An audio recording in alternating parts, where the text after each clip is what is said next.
When me and CJ were kids, I had a TTR 125 or something, and CJ had a CRF 150. So like they were dirt bikes, right?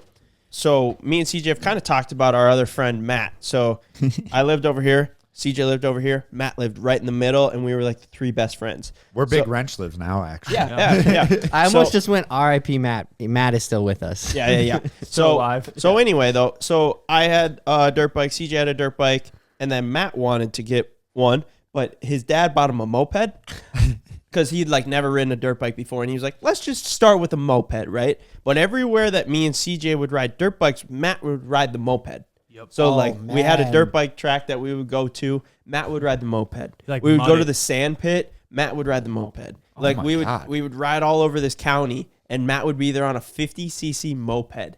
One day we went to like this mud pit, and we're going through the mud pit, and Matt's like, "How fast do you think I got to go to make it through this mud pit?" We're like, "Probably start at the top of the hill."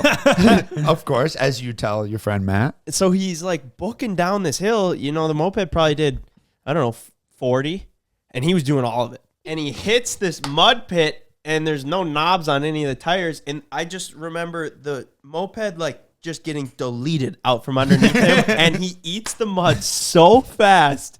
And I don't think the moped ever got cleaned or like any maintenance done. So then for the rest of that moped's life, it was just muddy. Dirty. Buddy. Yeah. Of course. And so we're hitting jumps on it then, and then they got a nicer one, and then we did all the same stuff, but on the nicer like Zuma moped. Nice. So it was Man, like the mopeds are evolution of great. mopeds. They really are great until you put a jet ski on them and do what you're not supposed to do with They're them. like the golf cart of the two-wheel world. for sure. Yeah, they can take a beating. I just don't think they're meant to be off road. Although you kind of just proved me wrong with that, so I don't know. I think it was just no The airflow driver. and Well, the possibly the, whole, like, driver. no Evan air- broke everything he touched that day.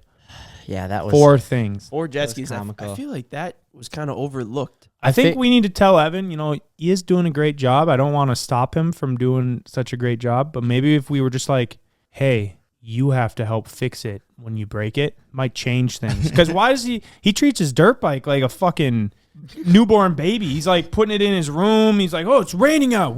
Don't get that inside. And I'm like, it's a dirt bike, dude. Like, Every single time something breaks, he's so quick to just blame it on me. Like, Or the machine. or Bro, well, every time. he's like, no, you touched this last. This is your problem. I'm like, dude, Yeah, but I was just screwing on the plastics. You blew up the motor. Yeah, I see why he does that though, because he probably actually destroys about 60% of the stuff that he gets blamed for, and about 4. I'm not gonna give him 50-50,